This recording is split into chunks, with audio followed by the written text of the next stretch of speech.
lequel, à votre avis, a fait la volonté du Père? Frères et sœurs, devant un texte si lumineux et si clair, même ceux qui étaient peut-être mis en cause dans l'auditoire ont tout de suite répondu et donné la bonne question, et donné la bonne réponse.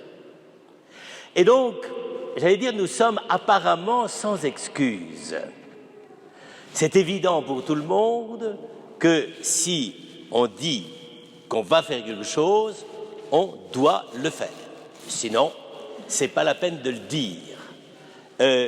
Évidemment, et tout le monde sait, grâce à cette autre source fondamentale de la sagesse, et qui est la sagesse lyonnaise, que je cite souvent parce qu'elle est quand même assez riche d'enseignements.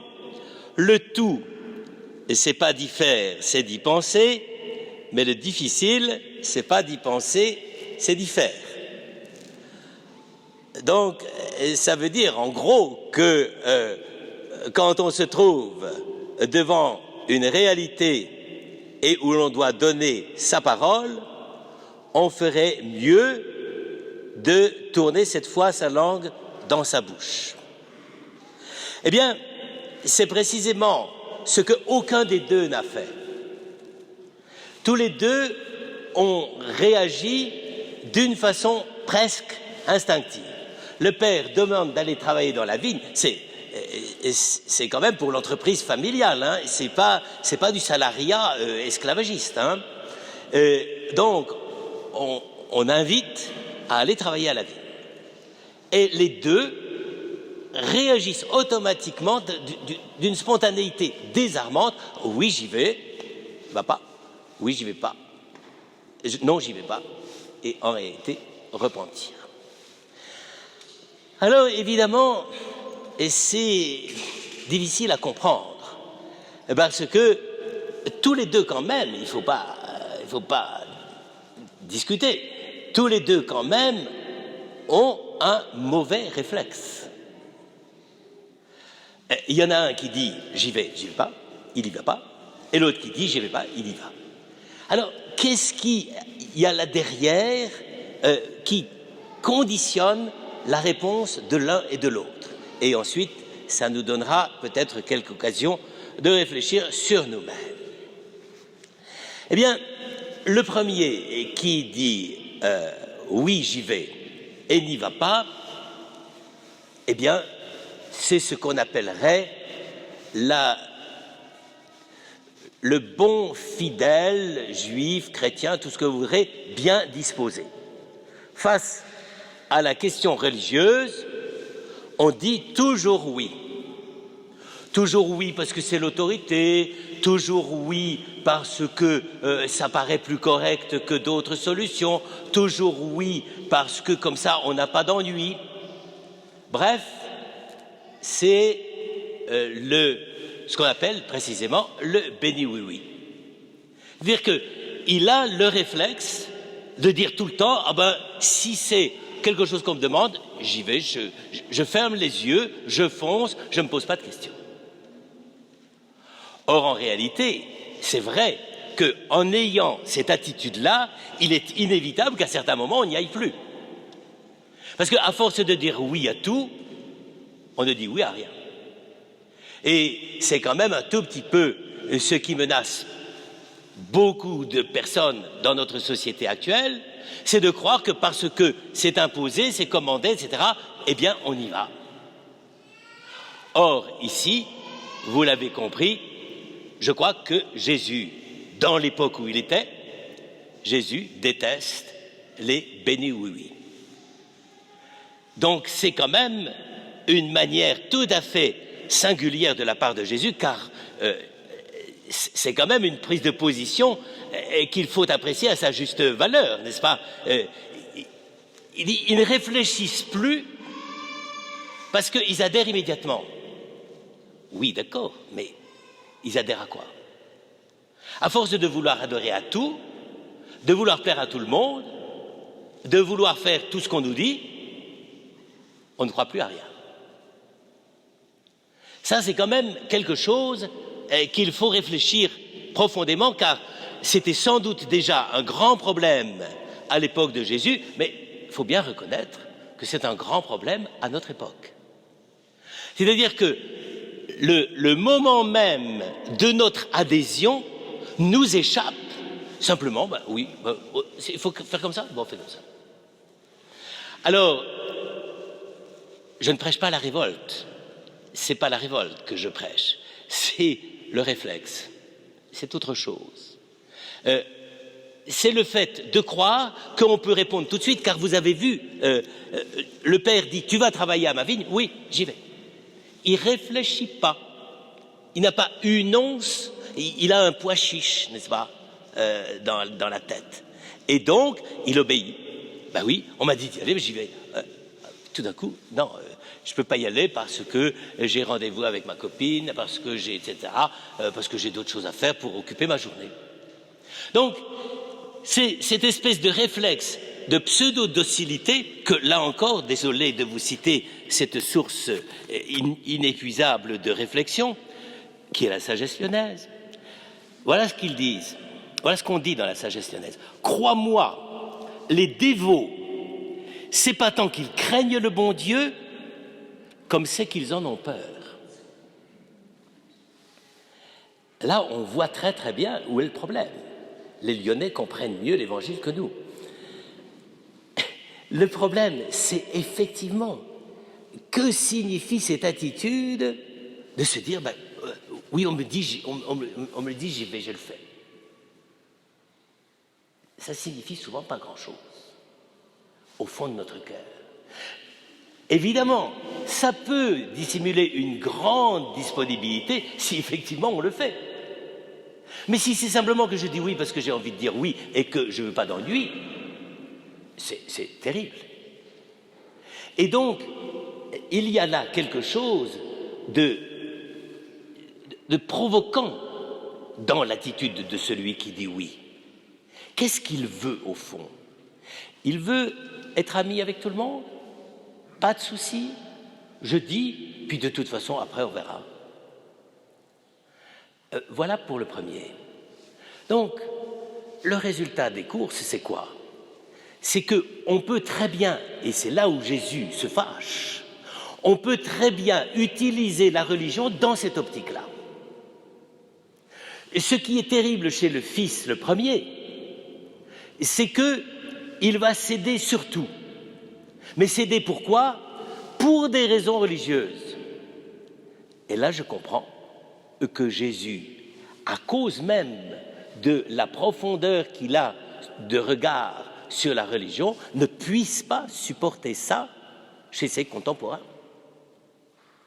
Il leur dit, mais vous croyez que vous faites plaisir à Dieu, mais en réalité, vous le traitez comme quantité négligeable.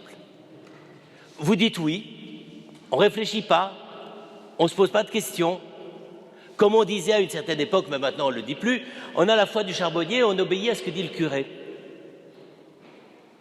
Mais c'est terrible. C'est terrible. Parce qu'à ce moment-là, si même la religion, parce qu'il n'y a pas que dans la religion qu'on est béni oui-oui, hein, on est béni oui-oui dans beaucoup de choses, si même dans la religion, ça sert à émousser le sens même de la responsabilité et de la liberté, mais c'est insupportable. C'est inadmissible. Et donc, chaque fois qu'on nous demande quelque chose, si nous ne reconnaissons pas que cette demande est une sollicitation de notre liberté, de notre cœur, la preuve qu'on ne le considère pas, c'est qu'on répond n'importe comment. Eh bien, c'est que nous avons trahi notre liberté. Et le pire, et c'est pour ça que Jésus est si furieux, c'est qu'il dit, vous avez trahi votre liberté en trompant et en utilisant le pire moyen, ou plus exactement, ce qui devrait être le meilleur moyen de vous faire comprendre, c'est-à-dire la relation filiale. Eh bien, vous transformez la relation filiale en une relation de lèche-botte.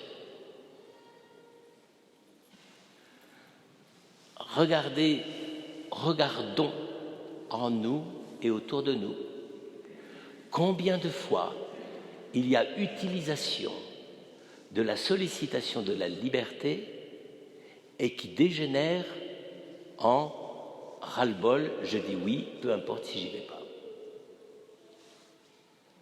Mais ne pensons pas simplement que c'est un calcul, c'est pire qu'un calcul. C'est la négation de la vérité de notre responsabilité. C'est la négation de notre liberté tout court. Et c'est pour ça que Jésus est si indigné par cela.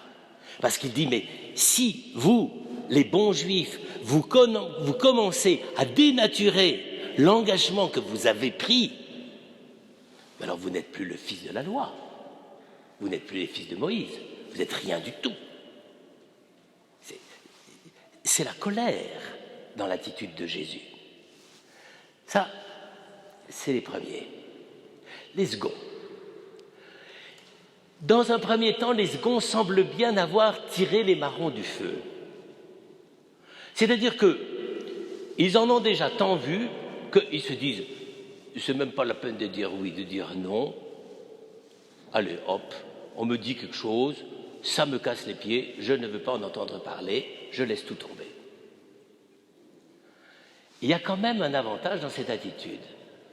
C'est insupportable, ça peut scandaliser, je comprends, mais il y a quand même une chose évidente, c'est que ce n'est plus la peine d'essayer de me valoriser auprès de Dieu simplement pour avoir la paix.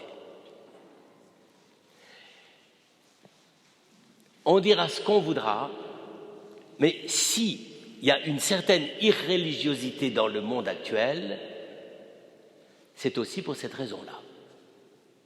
Alors vous allez me dire que je désespère Billancourt, peut-être, mais précisément, c'est le moment ou jamais de nous rattraper. Car quand on a dit ça, quand on a avoué notre part d'irréligiosité en nous-mêmes, c'est curieux, simplement parce qu'on a reconnu la vérité de ce que nous étions, ça peut nous amener à changer d'avis. C'est-à-dire qu'à partir du moment où on a mesuré notre faiblesse, notre paresse, notre indifférence, notre espèce d'égoïsme terrible qui consiste à dire je ne fais que ce qui me plaît. Lorsqu'on a constaté cela, si un jour surgit quelque chose qui peut m'amener à envisager qu'il y a une autre solution, je risque quand même d'y aller. Ça, évidemment, ça n'est pas évident. Et c'est même, ça ne joue pas à tous les coups. Mais c'est vrai que si, d'une façon ou d'une autre, on a pu penser que tout était fichu, eh bien c'est à ce moment-là qu'on se dit, eh bien non, là, je devine un petit signe d'espoir, un petit signe de changement, un petit signe d'espérance, un petit signe de générosité. Et finalement, comme les publicains et les prostituées, on se dit, on peut peut-être y aller. J'ai dit non jusqu'à maintenant, mais maintenant, peut-être que je peux dire oui. Jésus n'est pas apparu au milieu de son peuple comme une sorte de un grand soldat victorieux. Il n'a pas crié comme Jean-Baptiste dans le désert.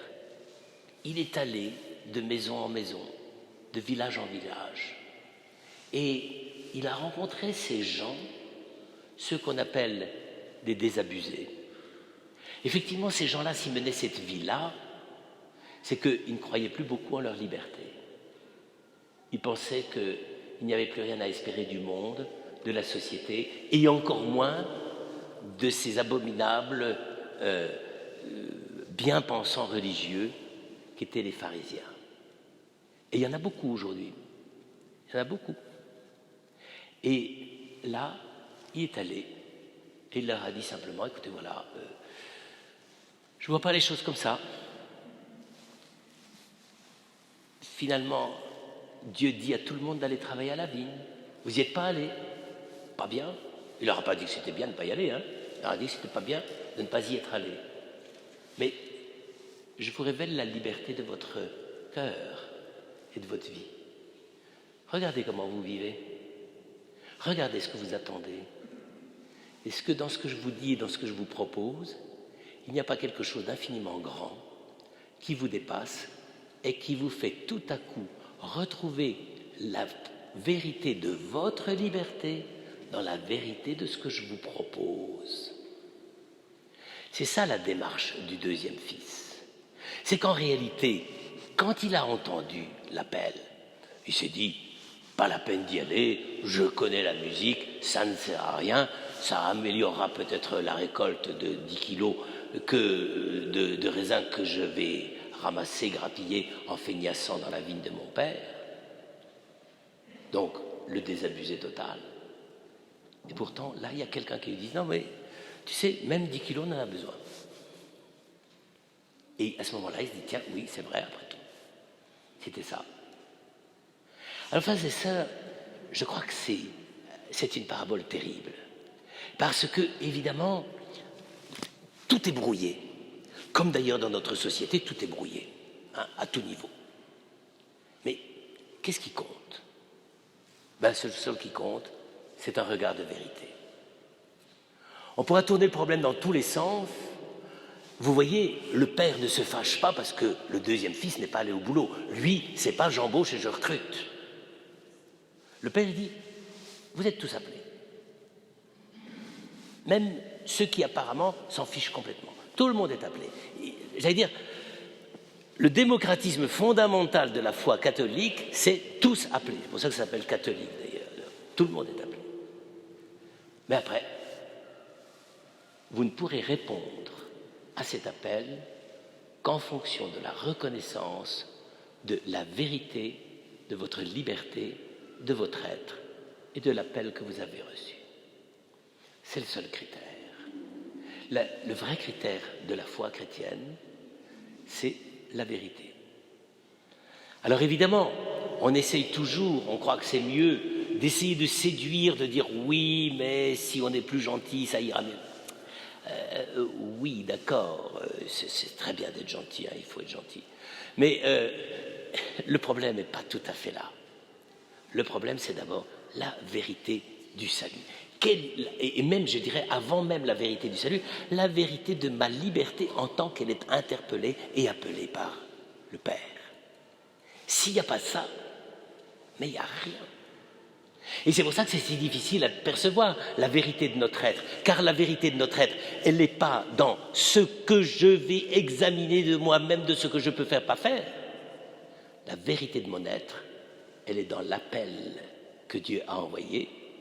Appel à peine réveillé dans le cœur de ceux qui ne se posent pas trop de questions, pas réveillé du tout dans ceux qui disent « de toute façon ça me casse les pieds », mais la vérité de l'appel reste. Alors frères et sœurs, ça c'est absolument non négociable. Si les choses ne sont pas vraies dans notre relation avec Dieu, dans notre relation avec tout ce qui peut se poser comme objet de l'action et de la liberté humaine. Si ce n'est pas vrai, c'est insupportable. Le mensonge, c'est ça qui tue. Tout le reste, après, ça peut sauver.